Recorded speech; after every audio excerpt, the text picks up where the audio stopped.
Hello, my lovelies. Happy Friday or whatever day time you are watching this. Have you heard the little adage, if you want to make God laugh, tell her your plans? That's been coming up for me lately. Yes, well, not for me so much as the people around me. I have this, personally, recently, I have this odd peace with time, and I'm still working through that. Oh, tell me, say hey, whoever's live with me, so I can see you and connect with you a little bit more. So anyway, if you want to make God laugh, tell her your plans. Okay, so I was talking to my girlfriend the other day. She has a 20-something-year-old daughter, and her daughter is having a really hard time because her life, right, her 20-something-year-old life is not going according to her plan. And so, and my heart really breaks for this young woman. I love her so much. And it's such a blessing that she gets to learn these lessons at this so young in life, so early on in her journey. So she's got, advanced degrees. She's super smart. She's in a badass career. But she didn't get into a training program that she wanted. And so as a result, her timeline is off. And it's just so heartbreaking and beautiful to watch all at the same time.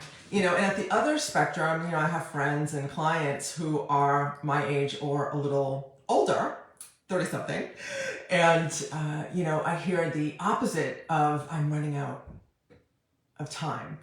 And time is a construct of which we have no control, okay? It's one of the things, which is most things, that we have no control over. And so my beautiful young friend is suffering because things are not going according to her plan. And her mother and I are helping to coach her and guide her and to get her back on track. And she's doing all the right things. She's doing her inner work. So we know that she's going to get there. And this is such a potent story because things are not going according to her plan. And so, and just let me say, right, like I love a plan, I love a good goal. I teach SMART goals, which means that they have a deadline, right? I teach without a deadline, it isn't real. And that's true. And if you haven't written it down, it's not a goal, it's just a wish. I believe that. And she's done all those things and now she didn't get her outcome on her timeline. What do? You look at it, you reassess, you take the feedback, right? Take the feedback. What happened? What did I do? What didn't I do? What went right? What went wrong? And recalibrate accordingly and move forward without getting sucked into this isn't going the way that I want, which is essentially resisting what is, which equals suffering, right? When you resist what is, it equals suffering. And there's not a lot you can do to get out of that situation, out of that suffering, except for accepting what is. And so my lovely young friend is getting there, okay? And so look, and how do you do that? You surrender. You surrender to a power higher than you, okay? And I love that this is happening, that I'm giving this talk on a Friday, because Friday is the day that corresponds with the spiritual law of success, detachment, which is all about surrender. And surrendering to a power higher than you so that you understand, you have faith and trust that when things don't go your way, when things don't go as planned, right? You did all the things, you wrote down the goal, you set the deadline, and you didn't meet it.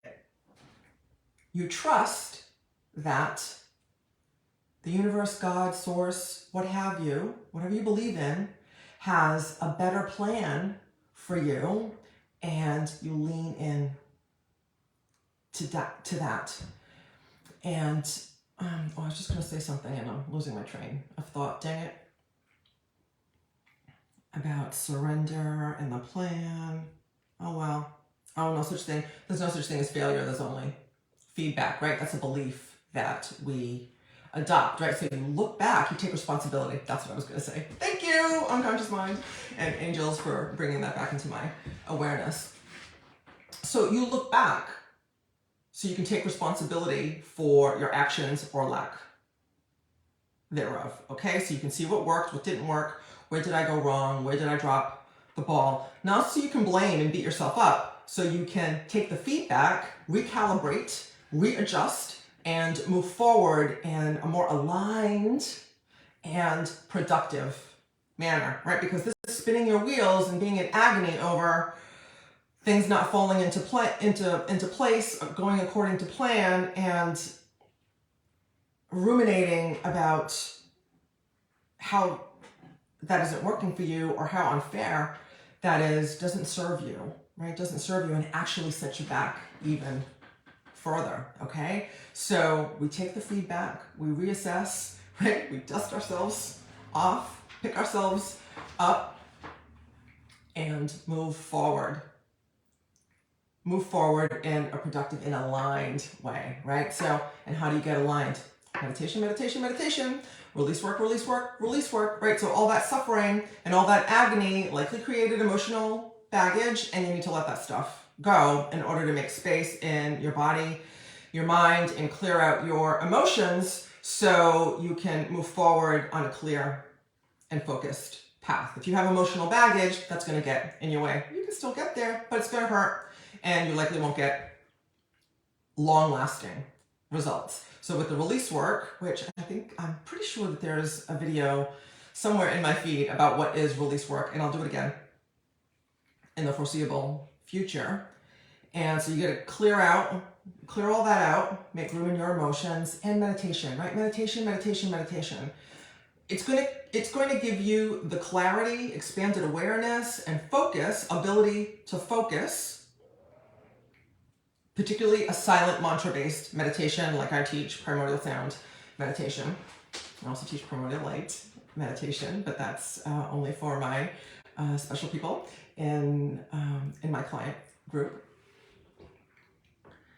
And a silent mantra-based meditation is going to give you the ability to realize when you're running these behaviors that don't serve you and come back to yourself, come back to the present moment, recalibrate, and move forward. Together with the release work, although you can do it with just meditation. Meditation is that powerful, but with my primordial timeline process, it puts the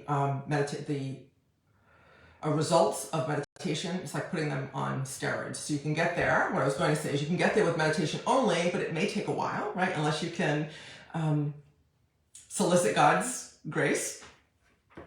That's also possible. And usually, my experience is that it'll take a while, and release work, steroids, puts it on steroids, and boom, you can have a massive shift in moments. So the two of those together will help you get in alignment so you know what the next right move is for you, okay?